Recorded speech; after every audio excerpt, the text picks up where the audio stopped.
Hi, welcome to leading pets. మా దగ్గర ఉన్న doll face Persian cat delivery అయింది. డెలివరీ అయిన ఫస్ట్ డేకి నార్మల్ హాఫ్ బాడీ వాష్ చేశాను.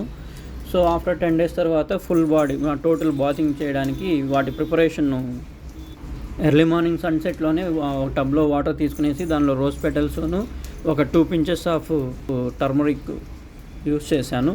దాన్ని అట్లే సన్సెట్ కిందనే అలానే ఒక హాఫ్ అన్ అవర్ అలానే ఉంచాను. ఈ లోపల క్యాట్కి మొత్తం బాడీ మసాజ్ చేయడానికి olive oil, almond oil 2 mix చేసి టోటల్ బాడీని దానికి ఆయిల్తో మసాజ్ చేశాను. తర్వాత బాతింగ్ ప్రిపరేషన్కి షాంపూని ప్రిపేర్ చేశాను. కెంజో పెట్ షాంపూ యూస్ చేశాను. ఈ టైంలో అయితే ఆ షాంపూ కాన్సన్ట్రేషన్ కొద్దిగా తక్కువ ఉంటుంది, ఎందుకంటే ఇది ఫీడింగ్ ఇచ్చే మదర్ కాబట్టి షాంపూ హై కాన్సన్ట్రేషన్ ఉండేది లేకుండా నార్మల్ కాన్సన్ట్రేషన్ తక్కువ ఉండేది యూస్ చేశాను. సో వాటర్లో షాంపూని డైల్యూట్ చేసి 120 ml, నా మెజర్మెంట్ ప్రకారం 120 ml యూస్ చేశాను. వెట్ చేసి తర్వాత షాంపూ అప్లై చేసి టోటల్ బాడీ మొత్తము మసాజ్ చేశాను అక్కడ కూడా. సో ఆల్రెడీ మనం ఆయిల్స్ మొత్తము మసాజ్ చేసాం కాబట్టి మనకు ఆ నురగ కూడా ఇప్పుడు షాంపూ నురగ కూడా ఎక్కువ రాదు. సో షాంపూ వేసినా కూడా మనకు నురగ ఎక్కువ రాదు, కానీ టోటల్ బాడీ మాయిశ్చరైజ్ కానీ అదంతా బాగుంటుంది కాబట్టి, హెల్తీగా ఉంటుంది కాబట్టి నేను ఆయిల్ మసాజ్ అనేది ప్రిపేర్ చేశాను. సో టోటల్ బాడీ అంతా మీకు షాంపూతో మొత్తం వెట్ చేసి తర్వాత బాగా కొద్దిగా మరీ ఎక్కువ రబ్ చేయకుండా, ఎక్కువ ప్రెషర్ ఇవ్వకుండా నార్మల్ స్మూత్గానే హ్యాండిల్ చేసి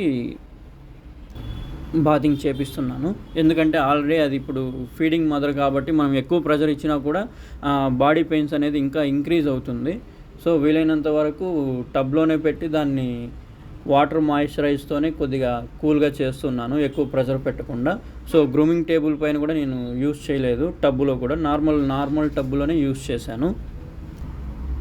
బాడీ బాతింగ్ అయిపోయిన తర్వాత మనం ఫేస్ దగ్గరికి వస్తాము. ఫేస్ పైన ఇయర్స్లోకి కానీ లేదంటే నోస్లోకి కానీ ఐలో కానీ వాటర్ పోకుండా, షాంపూ వాటర్ నార్మల్ వాటర్ పోకుండా మనం మ్యాక్సిమం ట్రై చేయాలి. దానికి సపరేట్గా వాటర్ ముందరికి వెళ్ళకుండా బ్యాక్ సైడ్ నుంచి మనము వాటర్ అప్లై చేస్తూ దాన్ని ఇయర్లోకి వాటర్ పోకుండా చూసుకోవాలి. అలానే ఐ క్లీనింగ్ కూడా జాగ్రత్తగా చేయాలి. ఇది ఎందుకంటే బాగా సెన్సిటివ్ ఏరియా కాబట్టి కొద్దిగా ఇబ్బంది అయినా కూడా మళ్ళీ నెక్స్ట్ బాతింగ్కి అది కరెక్ట్గా ఉండదు, భయపడుతుంది. సో ఇక్కడికి ఈ పార్ట్ వచ్చేటప్పటికి మీరు కొద్దిగా కేర్ఫుల్గా చూసుకోవాలి.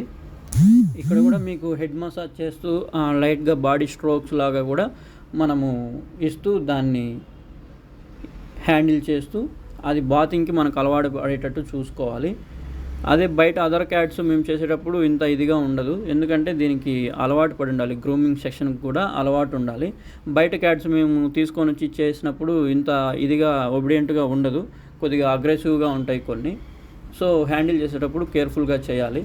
ఆల్రెడీ ఎక్స్పీరియన్స్ లేదంటే వాటికి ఆల్రెడీ గ్రూమింగ్ అలవాటు ఉంటే ఆ క్యాట్స్ మాత్రమే కూల్గా ఉంటాయి. సో మొత్తం వాష్ అంతా అయిపోయాక నార్మల్ పైప్తోనే వామ్ వాటర్తోనే మొత్తం బాడీ అంతా మళ్ళీ ఒకసారి నార్మల్ వామ్ వాటర్తోనే మనం ఇది చేస్తాము పైప్తోనే. సో ఇంక మళ్ళీ మీకు అందరికీ తెలిసిందే, వెట్తో మనము టవల్తో దాన్ని మొత్తం ఇది చేసి డ్రయర్ని యూజ్ చేశాను. వామ్ డ్రయర్ యూజ్ చేయొచ్చు క్యాట్ని బట్టి, లేదు మ్యాక్సిమం అందరూ కూల్ డ్రయర్ని యూజ్ చేస్తారు. సో అది యూజ్ చేస్తూ స్లిక్కర్ బ్రష్తో నేను దాన్ని గ్రూమ్ చేశాను. సో ఇప్పటికే అది బాగా కొద్దిగా అలసిపోయింది కాబట్టి ఈ టైంలోనే నెయిల్స్ కూడా ట్రిమ్ చేయడానికి ఇది మంచి టైం ఉంటుంది, అది అలసిపోయింది కాబట్టి.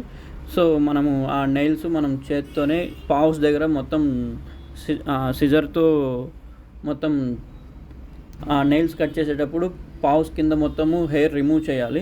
మీకు అలవాటు ఉంది అంటే నెయిల్స్ ఒక్కొక్కటి పట్టి చూసారంటే అది ఎంత షార్ప్ ఉంది, ఎంతవరకు కట్ చేయాలనేది మీకు అర్థమవుతుంది. సో మరీ డీప్గా వెళ్తే బ్లీడ్ అవుతుంది. సో నెక్స్ట్ టైం అది నెయిల్స్ కట్ చేసుకోవడానికి భయపడుతుంది. సో కరెక్ట్గా మీకు ఎంత అయితే ఉంటుందో అక్కడ చూస్తే మీకు అర్థమవుతుంది ఆ బ్లడ్ ప్రెషర్ అనేది ఎంతవరకు ఉంటుందో. దాన్ని బేస్ చేసుకొని మీరు నెయిల్ అనేది ట్రిమ్ చేసుకోవచ్చు. సో నేను అలానే అది కొద్దిగా అలసిపోయింది కాబట్టి ఈ టైంలోనే అన్ని లెగ్స్కి 4 లెగ్స్కిను నెయిల్ ట్రిమ్ చేసేసాను. నెయిల్ ట్రిమ్ చేసిన తర్వాత మళ్ళీ నేను ఇంకా ఇయర్స్ క్లీన్ చేయాలి. సో దానికి నార్మల్ కాటన్ తీసుకున్నాను. నార్మల్ కాటన్ తీసుకునేసి ఇయర్స్ దగ్గర కాటన్ బడ్స్ కానీ యూస్ చేసుకోవచ్చు, పెద్ద బడ్స్ లాగా. లేదు నార్మల్ కాటన్ అలానే మనము డిస్టిల్ వాటర్ యూస్ చేయొచ్చు. డిస్టిల్ వాటర్ లేదు అంటే ప్లెయిన్ కాటన్తో యూస్ చేసినా కూడా పర్వాలేదు. డిస్టిల్ వాటర్తో యూస్ చేస్తే కొద్దిగా స్మూత్గా ఉంటుంది. లేదు డైరెక్ట్ కాటన్ యూస్ చేసేటట్టుగా అంటే మరీ ఎక్కువ రఫ్గా హ్యాండిల్ చేయకుండా స్మూత్గా హ్యాండిల్ చేసి లోపల ఉన్న డర్టీనెస్ని మొత్తం అదంతా కూడా క్లీన్ చేసుకోవచ్చు.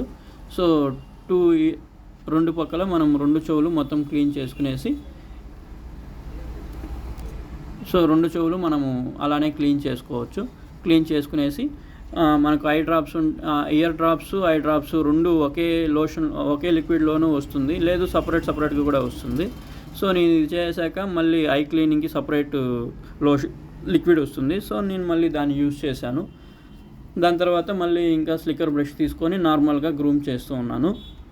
ఇంకేదైనా వెట్ ఉన్నా లేదంటే హెయిర్ మొత్తం నార్మల్గా వూండ్స్ ఎక్కడైనా ఉన్నాయా అదేమన్నా చూశాను. ఎక్కడ ఏం లేదు, అంతా నార్మల్గానే ఉంది ఫర్ మొత్తము. సో నార్మల్గానే స్లిక్కర్ బ్రష్తో మామూలుగా గ్రూమ్ చేస్తూ ఉన్నాను. సో ఇప్పటికే దాదాపు 45 మినిట్స్ అయిపోయింది. సో ఆ కిటన్స్ కూడా మదర్ ఫీడింగ్ కోసం వెయిట్ చేస్తున్నాయి. సో ఇంకందుకనేసి వాటి ముందరే వాటిని అలా వదిలాను మదర్ దగ్గర. సో అవి ఫీడ్ తీసుకుంటున్నాయి. ఇంతే. అండ్ గురించి మీకు ఏమైనా డౌట్లు ఉన్నా కామెంట్ రూపంలో అడిగారంటే నేను మీకు ఏదైనా పెట్స్ గురించి, డొమెస్టిక్ అనిమల్స్ గురించి ఏదైనా డౌట్స్ ఉన్నా, మీకు ఏదైనా డాగ్ గురించి వీడియో కావాలన్నా నేను వీడియో తీసి అప్లోడ్ చేస్తాను. లీడింగ్ పెట్స్ ఛానల్ని లైక్ చేయండి, సబ్స్క్రైబ్ చేయండి.